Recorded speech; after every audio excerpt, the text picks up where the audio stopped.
Hi Math 30-2s. We're going to start into the last lesson for this section today, okay, and it's obviously called Logarithmic Scales and Applications.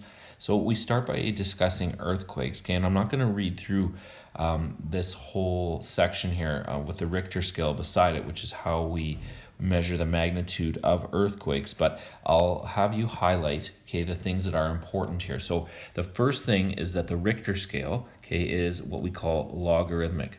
So a difference, okay, in 1 unit in magnitude corresponds to a factor of 10 difference in intensity. So what that means, okay, and this is important right here, this means that the whole number steps, every time I move one whole number, okay, on the Richter scale, it's going to be 10 times or a tenfold increase in intensity.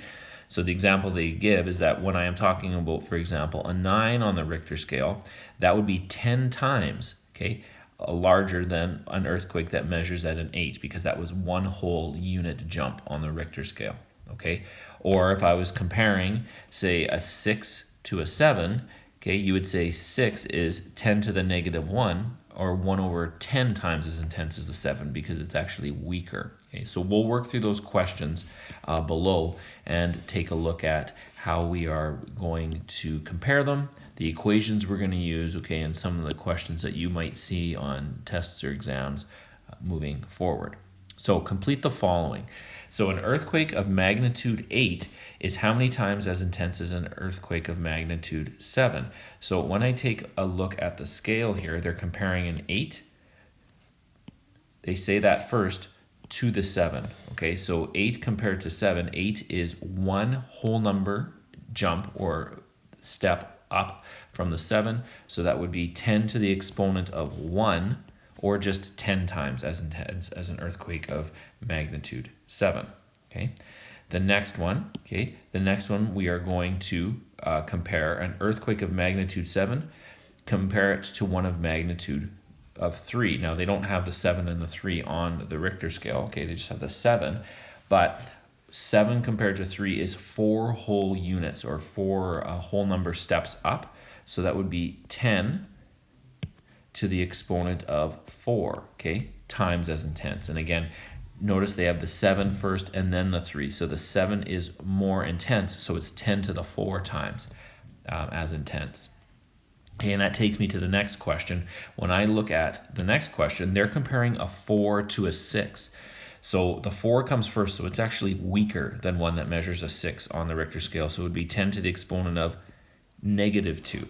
Now they might write it as 10 to the negative 2, they might write that as 1 over 10 squared, or they might write it as 1 over 100. Okay, all of those are equivalent. Okay, but the key is that I put a 2 as the exponent because it was 2 whole unit jumps on the Richter scale. Okay, in the next one, again, they're comparing a 4.8 to a 6.8. Again, the 4.8 comes first, so therefore, okay, it is going to be weaker. And again, it's 2 whole jumps, 4.8 to 5.8 to 6.8. So that one would also be 10 to the negative 2. And again, just like the previous example, that could be 1 over 10 squared or 1 over 100. Okay. Now, on the next one, they have us do a little bit of reading, okay, and searching on the Richter scale. The 1960 earthquake in Chile, okay, was how many times as intense as the 76 earthquake in Italy? Okay, so when you compare those, you're going to be looking at the marks they have on the Richter scale. Okay, so when you do that, you'll see the earthquake in Chile was at 9.5. Okay, and the 76th in Italy was 6.5. Okay, and then when you take a look at the last part of the question, the 83 in Colombia, that one is at 5.5. Okay, so they are comparing the Chile one to the Chile at 9.5 to both the Italy at 6.5 and the 83 in Colombia at 5.5. So the Chile one, the one that comes first, is larger than the Italy one by 3 whole steps. So it would be 10 to the exponent of 3 times, or 1,000 times as intense. And then when I compare the one in Chile, 9.5, to Colombia, which is 5.5, that's 4 whole steps. So that would be 10 to the exponent of 4, or 10,000 times as intense. Okay, so if you want to write it as an exponential, that's great. They might actually write it as a standard form number, but either way, okay, you're getting the idea about the exponent and the value. In the last one here, it says the 66 earthquake in Turkey, okay, so that's going to be at 6.9, was how many times as intense as the 33 earthquake in Japan? Now, the 33 earthquake in Japan is actually at 8.9. So the first one in Turkey is weaker by 2 full steps, right? 6.9 to 7.9 to 8.9. That's 2 full steps. So it is 2 full steps, but it's weaker. So it's 10 to the negative 2, which again, just like the previous ones, could be written like that, like this, or okay, like so. Okay, so that's how we read those scales. Now, moving on to the next page. The question reads like this. Okay, so it says we have now seen how to compare the intensities of earthquakes whose magnitudes differ by an integer. Okay, again, remember an integer is a positive or negative whole number. So when the difference in the earthquakes are whole numbers, it's very easy to calculate, just like we did on the last page. The problem arises when the earthquakes do not differ by integer values, positive or negative whole numbers. So they work through how to get the calculation, okay, and the formula we're going to use. I'm not really interested in that. What I'm interested in is this formula right here, okay? I1 over I2, so that compares the intensities. The intensity of the first earthquake compared to the intensity of the second earthquake will be equal to 10 to the exponent of the magnitude of the first earthquake minus the magnitude of the second earthquake. Okay, so that's the formula we're going to use moving forward when we want to compare intensities of earthquakes where they do not differ by whole numbers. Okay, so let's take a look at this first one. How many times more intense was the 1976 earthquake in Chile, which is 9.5, okay, compared to the one in Chile in 2005, which is 7.8. So you can see this time we're comparing 9.5 to 7.8. Okay, that's not going to work. Just going 10 to the exponent of 2 or 3 or 5. I have to use my formula. So my formula basically looks like this, right? Comparing the intensities, so intensity 1 compared to intensity 2 will be 10 to the exponent earthquake 1 magnitude, which was 9.5, minus the second earthquake magnitude, which is 7.8. Okay, so the comparison of their intensities will be equal to 10 to the exponent of, okay, so 9.5 minus 7.8, okay, is 1.7. So that final calculation, the comparison of their intensities, will be equal to 10 to the exponent of 1.7. Okay, so that gives me a value of 50.11, etc. Now they asked me to answer to the nearest whole number. Okay, so that will be 50, and it'll be 50 times as intense. Okay, so there's the answer. Okay, next page. On the next page, it says a major earthquake, and then they talk about a minor earthquake. Okay, so these terms major, okay, and minor, okay, obviously refer to how large they are. Okay, a larger one is the major one, and the smaller one will be what we call the minor one. So the major earthquake of magnitude 7.5 is 375 times as intense as the smaller one, or the minor earthquake. If the magnitude of the minor, is the magnitude of the minor earthquake greater or smaller than 7.5? So the magnitude of the minor earthquake is obviously 1 going to be smaller, okay? And the reason I know that is because when they talk about the comparison intensities, the larger one is 375 times. That's a whole number bigger than 1, okay? If it was weaker, it would be a number, like a fraction between 0 and 1. So that's how you know which is the major and which is the minor as well. Now, they give you the formula. Use the formula I1 compared to I2 to determine, and again, this time they give you the instructions to 1 decimal place, the magnitude of the minor earthquake. So when I go into my formula, okay, which they've given me, so I'll just write it again, I1 compared to I2, there's the comparison of their intensities, is 10 to the exponent of magnitude 1 minus magnitude 2. Now, I know what this is. I know the comparison of their intensities. They tell me that up here. It's 375. So for I1 compared to I2, it's 375. And that's going to be 10 to the exponent of the larger earthquake, which is 7.5, minus, and we'll just call that x. That's what we're looking for, the magnitude of the second or the minor earthquake in this case. So what I'm going to do from here is this equation is an exponential. I'm going to convert it into a log equation, which we've practiced. So this will be log base 10 of 375 will equal the exponent, which is 7.5 minus x. Okay.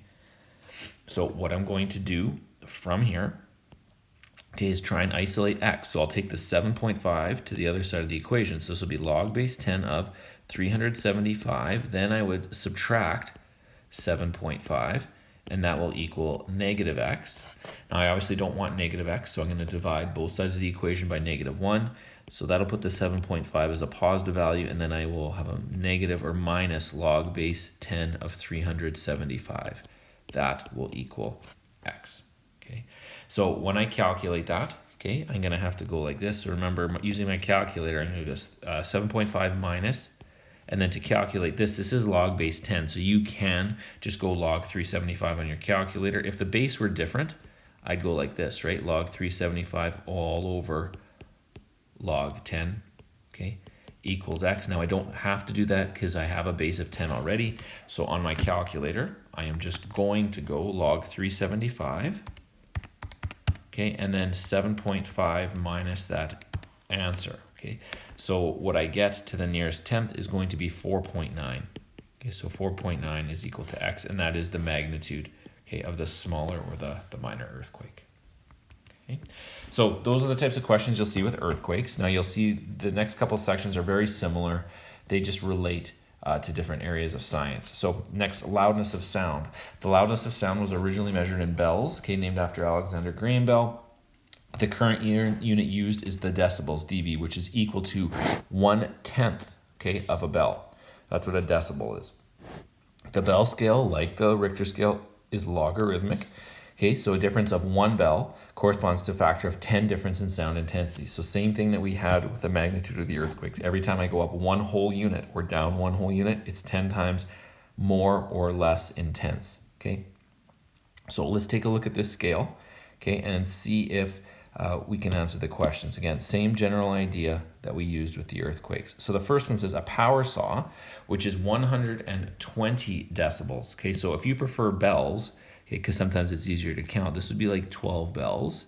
And they're comparing it to 80 decibels, which would be like 8 bells. Okay, so you can see compared to 12 bells to 8 bells, 12 is 4 units larger. So it's going to be 10 to the exponent of 4 times as intense. Now, again, 10 to the exponent of 4 is the same as saying 10,000 times as intense. Okay, but again, 4 whole unit jumps up or higher, okay, therefore is 10 to the exponent of 4. Okay, next, a jet engine, which is 145 decibels, so that would be like 14.5 bells. You're comparing that to 125 decibels, which is like 12.5 bells. So again, you're comparing 14.5 to 12.5. That's 2 whole units or 2 jumps larger. That's 10 squared, okay, or 100 times as intense. Okay, and then the last one here, 30 decibels, a whisper. That's like 3 bells, comparing it to an intense conversation, which is 60 decibels or 6 bells. So they're comparing 3 bells to 6 bells, but again, they're comparing the whisper to the conversation. So 3 compared to 6, it is 3 whole jumps, but the 3 is smaller. So this is going to be 10 to the exponent of -3, okay? Which again, just like we did with the earthquakes, could be 1 over 10 cubed, okay? Or they could write it as 1 over 1,000.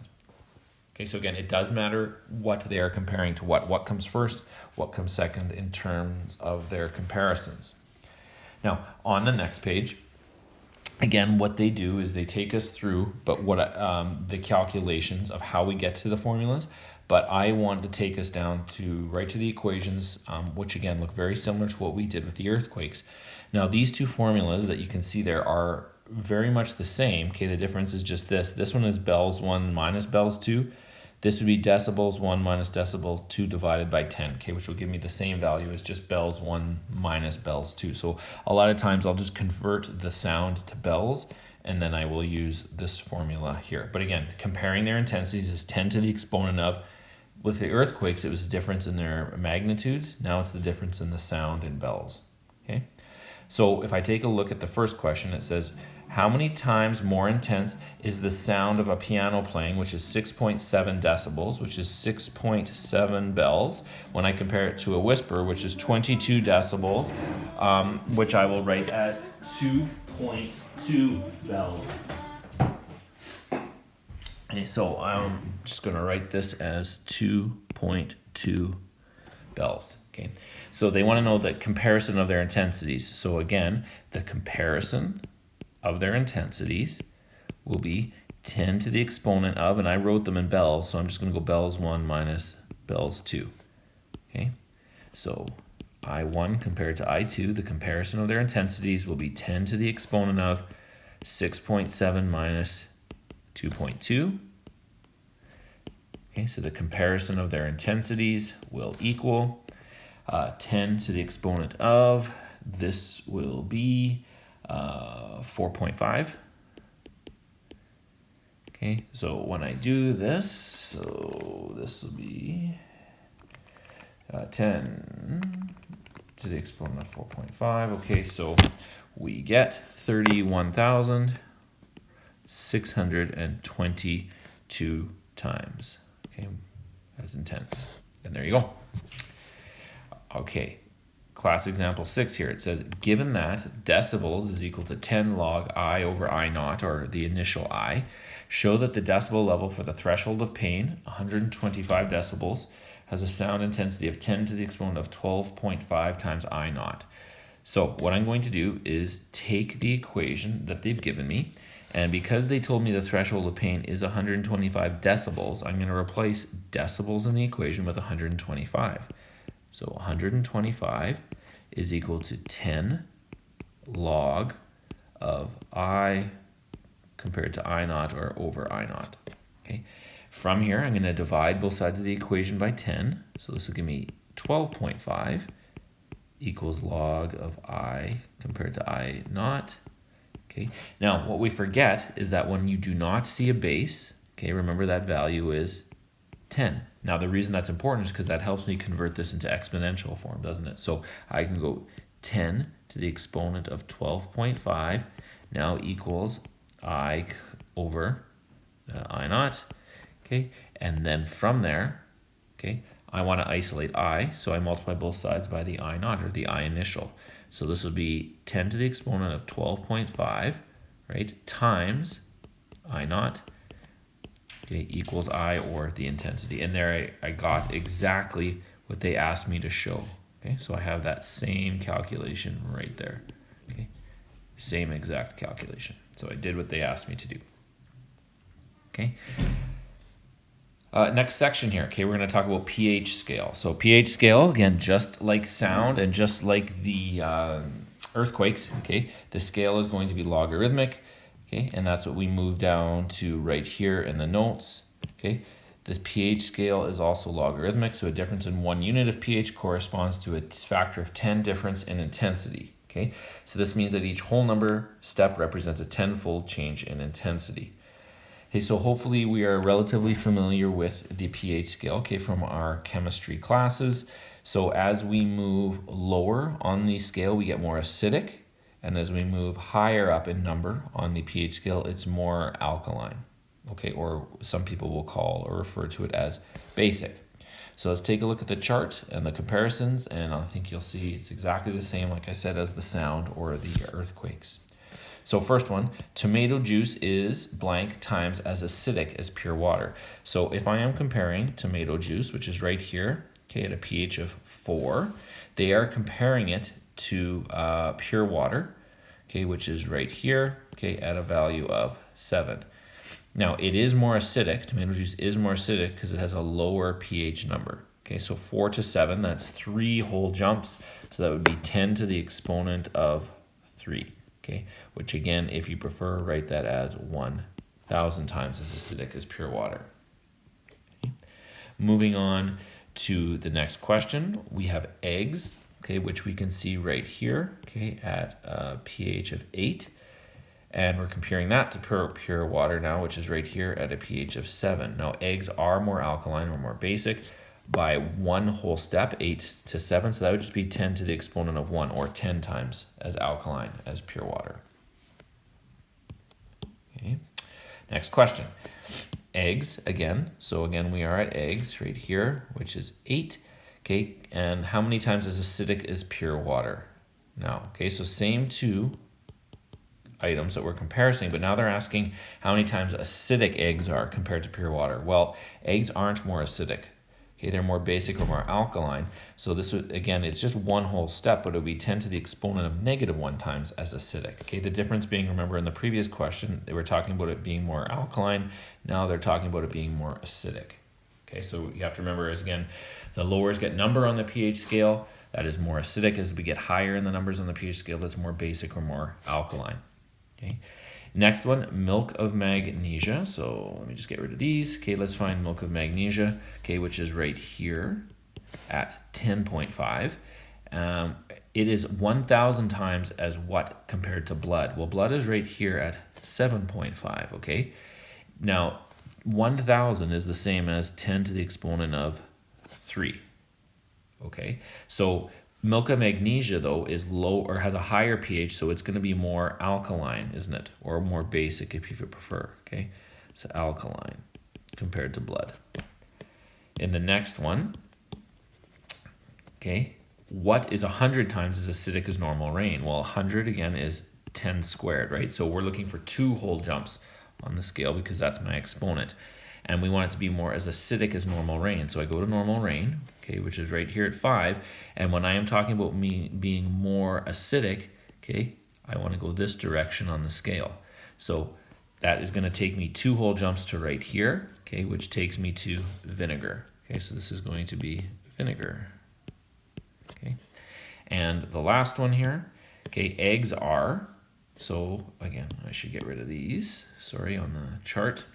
Okay, now 1 over 10,000 is the same as 1 over 10 to the exponent of -4, okay, which is the same, or sorry, 10 to the exponent of 4, which is the same as 10 to the exponent of -4, okay? So I'm talking about eggs right here, okay, which is at 8, and we want something that's 10 to the -4 times as alkaline, right?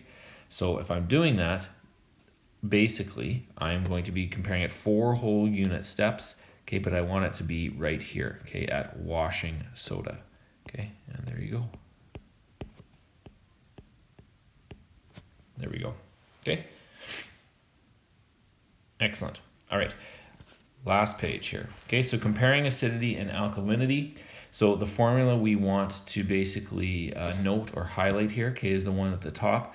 Again, very similar to the formulas we've used for earthquakes, sound, and now pH. Okay, so the comparison of them being more acidic or alkaline is going to be 10 to the exponent of pH1 minus pH2. Okay, so you'll see how that works here in these equations. But same basic idea. So it says pure water, swimming pool water, and seawater have pH levels of 7, 7.5, and 8.4 respectively. Okay, so hopefully you know what the word respectively means. Okay, it means that the pure water, okay, will have a pH of 7. The swimming pool water, okay, will have a pH of 7.5. Okay, and the seawater, okay, will have a pH of 8.4. So the question asks, seawater is how many times as alkaline as pure water? So this is going to be 10 to the exponent of, okay, subtract the pHs, so 8.4 minus 7. So that'll be 10 to the exponent of 1.4, okay, which is approximately, okay, 25 times. Okay. And the second one says seawater is how many times as alkaline as swimming pool water. So again, 10 to the exponent of, this time we'll go 8.4 minus 7.5. So this will be 10 to the exponent of 0.9, and that is about 8 times. Okay, so just following that same formula of 10 to the exponent of, and then subtract the differences in this time in their pH levels. Okay, moving on to the formula for pH. So the formula for pH is as follows. Okay, so pH is equal to negative log of H plus, where H plus is the hydrogen ion concentration expressed in moles per liter. So just 2 questions that deal with that equation or that formula. First one reads like this. A patient gave a urine sample, which was found to have a pH of 5.7. What was the hydrogen ion concentration? Answer in scientific notation using 1 decimal place. So I start out with my formula, okay, so which will be pH is equal to negative log of H plus. Okay, they have told me the pH I'm dealing with, which is 5.7. So I substitute 5.7 in for the pH. So negative log of h plus. Now, even though it doesn't look like it, there is a number in front of that log, which is -1. So I'm going to divide both sides by -1. So this will be -5.7 equals the log of h plus. Okay, again, don't forget that we don't see a base, but there is a base there of 10. So that allows me now to convert this into exponential form. So this will be 10 to the exponent of -5.7 equals h plus. And that's what I wanted, the hydrogen ion concentration. So on your calculator, 10 to the exponent of -5.7. So this will read like 1.995, etc. And then e to the -6, which means 10 to the exponent of -6. Okay, so when I write this in scientific notation to one decimal place, instead of 1.99, right, like so, I round it to one decimal place, so this will be 2.0 times 10 to the -6, and hydrogen ion concentration, as they state above, is moles per liter. Okay, so there's your answer. Okay, last part of the question says, or next question, last part of the lesson says, determine the pH to the nearest tenth if the hydrogen ion concentration is 3.4 times 10 to the -4 moles per liter. So this time, okay, when I write out my equation, pH is equal to -log of H plus. Okay, they tell me the hydrogen ion concentration. So it's a simple substitution in for H plus. So this is 3.4 times 10 to the -4. Now, when you do this, okay, you want to do this calculation and then take the log of it, and then at the very end multiply by -1. Okay, so my calculation will be, basically I will go the log of 3.4 times 10 to the exponent of -4, and then multiply that by -1, and so you will get 3.468, etc. And they want that rounded to the nearest tenth, so to one decimal place that will be 3.5. Okay, and there is your final answer. So that's the end of this lesson, and that's the end of this chapter. I will update you on the Google Classroom with when your test evaluation will be for exponents and logs. If you're listening to this over the Easter weekend, please remember that you guys do have a test coming up soon on Wednesday. So look for that. I've already put a post and an announcement up on the classroom about that date and the times it'll be available for you to complete and submit to me.